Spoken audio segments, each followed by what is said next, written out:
Hello all and welcome. I hope you're having a fantastic day and week, because today on Karate Korner we are back to the golden boy Steven Seagal with his 2007 release Urban Justice.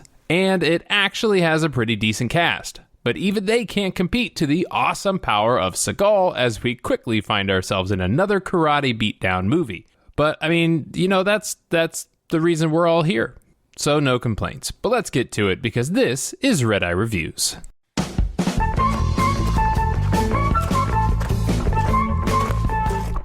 Okay, first thing really quick. This movie has a lot of foul language in it, including a lot of the N-word, which I will be censoring, that one particular word. So if the clip has cuts of no audio, that is intentional and that's the reason.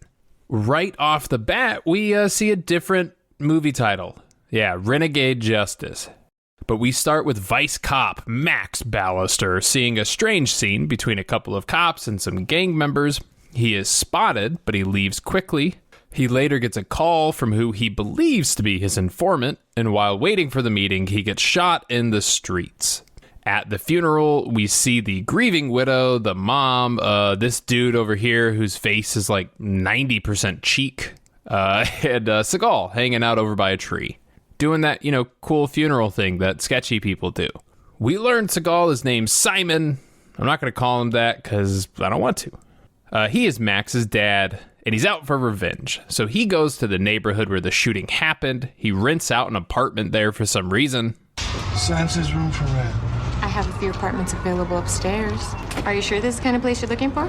Barely rents an apartment. I mean, despite her best efforts not to make a sale, you are a terrible salesperson. Seagal does his thing, which is to whisper a bunch. Well, I'm gonna need the first week in advance. That's no problem. That cop was my son. Oh, I'm sorry. How much you say I owe you? If you couldn't hear him, he basically says, I love the apartment.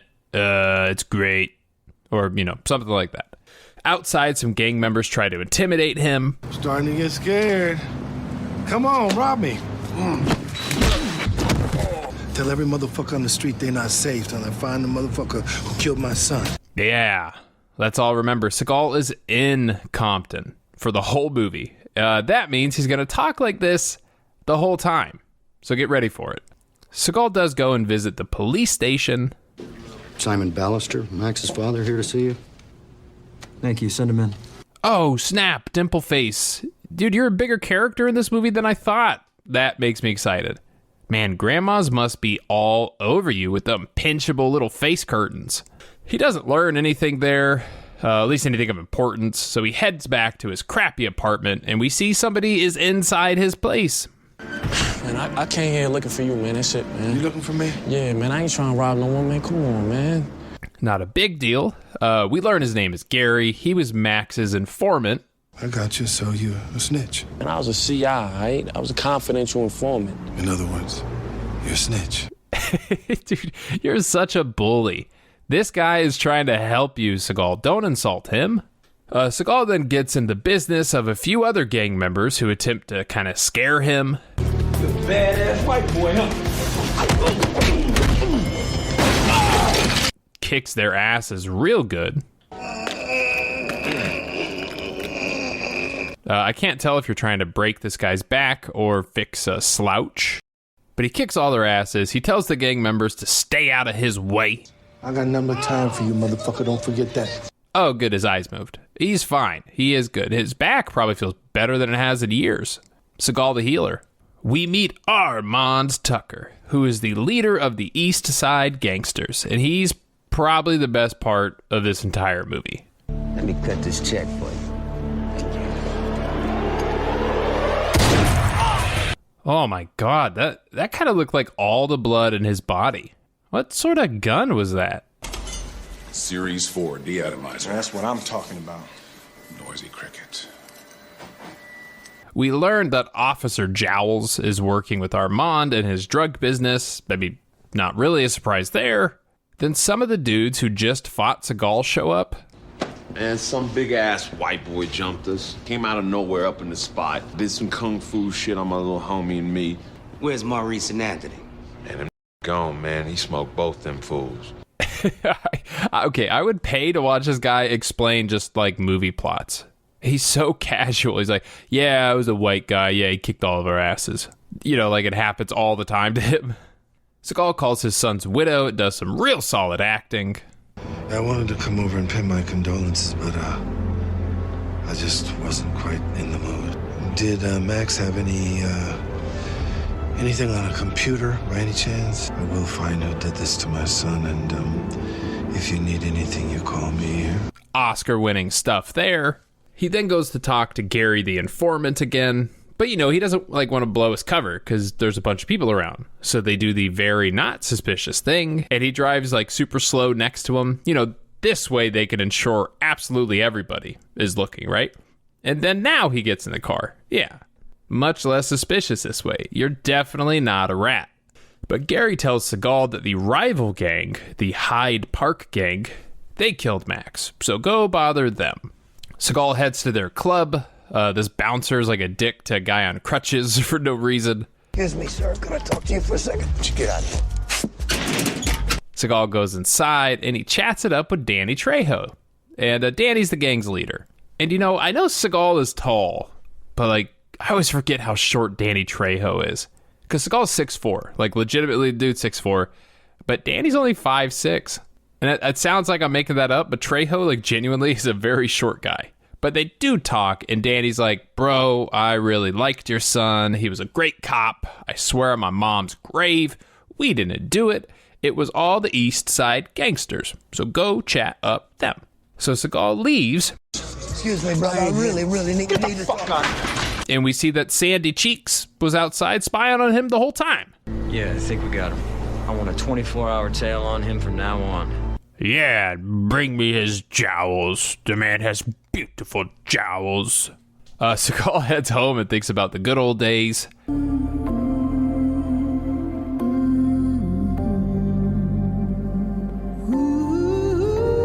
You know, the good old days, the OG days of Photoshop, where this looked somewhat believable.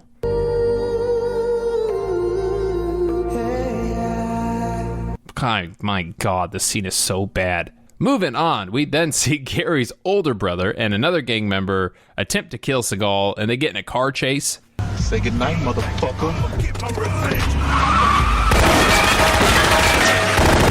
And I never realized before how badly car chases need music to be entertaining. Like,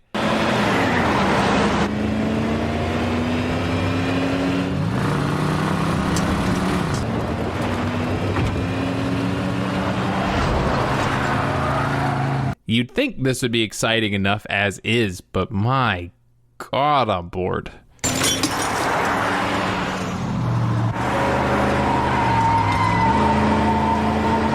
He does eventually escape. He spares Gary's brother's life. Meanwhile, we see Gary himself is being chased by some just, you know, good old racists. They're somehow just hanging out in Compton, not getting messed with. Anyway, Seagal, obviously right place, right time. He shows up, dominates all these guys.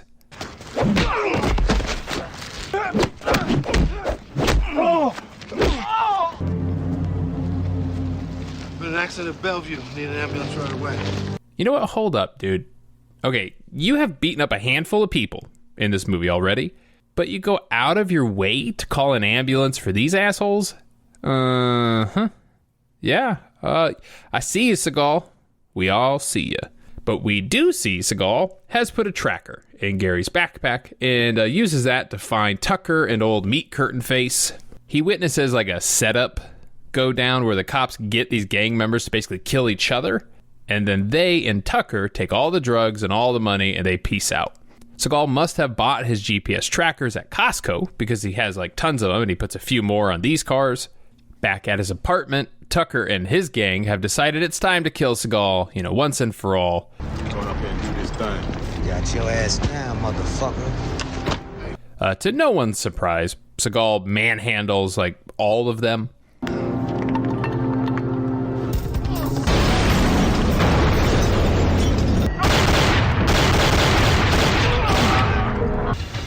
Superman. Have some of this kryptonite. Man, I remember how cool I thought the McDonald's Play Place was. You know, good thing that McDonald's isn't 24 hours. It'll be a really weird scene to explain to your kid. Seagal gets shot, but the business owner lady helps him out, takes him to her cousin. He's a nurse at USC Medical Center. This is what he specializes in, Simon. That's his specialty? Are you telling me a nurse in Compton specializes in bullet wounds? Oh, okay, you know what? Now that I'm saying it out loud, yeah, that checks out. Seagal recovers and goes after Gary's brother and friends again, and he gets real hot. Killed my son with this, didn't you? Fuck, man! Isaiah! He fine, he all right. Who did my son? Oh my God, he's gone full ghetto. Seagal, nothing you're saying makes any sense. Come back to the light, please. Just talk normal.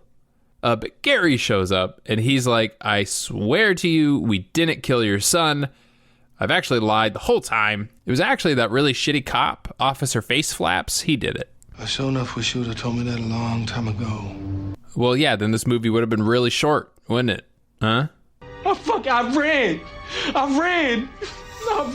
man. They were gonna kill my family. All right, you do know you're in a Seagal movie, right? You really don't have to try this hard. Like, save this performance for a movie that made it into the theater. I don't know, just a thought. We see Tucker and the man who, you know, he's got like 2 raw chicken breasts glued to his face. They get in a drug deal with a New York gangster, but the deal quickly goes sideways as the drugs turn out to be baking soda. That's fucking baking soda, bitch! It is baking soda. Yeah, which apparently nobody bothered to verify if the drugs were real or not before this interaction. So everyone starts dying. Seagal shows up. He starts killing people himself. And at this point, he must have realized that he hasn't kicked anybody in the dick in a few movies, because he does this guy real good.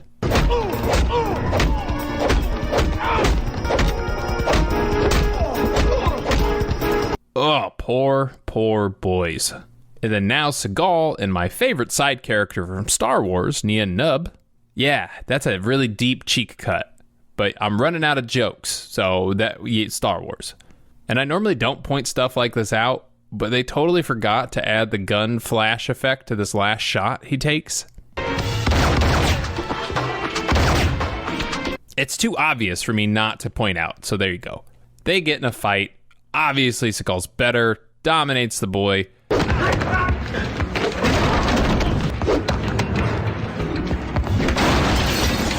Tucker shows up. He thinks about killing Seagal, but then Seagal's like, I was only here to kill the guy who killed my son. I don't have beef with you, just old cheek Jake, chichak. And then he just leaves and just walks through all these cops, which, like, presumably these cops are here to investigate that crazy shootout, and Seagal's just walking out. He even admitted he's not a cop or anything. He's just like a dad of a cop. So I thought he would be arrested. He's not. He's good. He gets out. The movie is over, and that was a ride. But let's not stop the ride quite yet. Let's head on over to Redeye Reacts. Who are you? So we're looking for a man with a hand. Just listen to how many levels of audio this scene has. Knock, knock. What the fuck's your bitch ass doing off in here? What's that? Luck can change in the blink of a motherfucking eye. Good luck putting your TV at the right volume. You know, I look at you. I see a man like me. A guy with a lot of texture in his face. All right, there's a scene where he's looking up random bad guys in this like cop database. And I was just curious. I had to Google these zip codes. These are in Minnesota. Like, why? Is it that hard to just Google a zip code from Compton?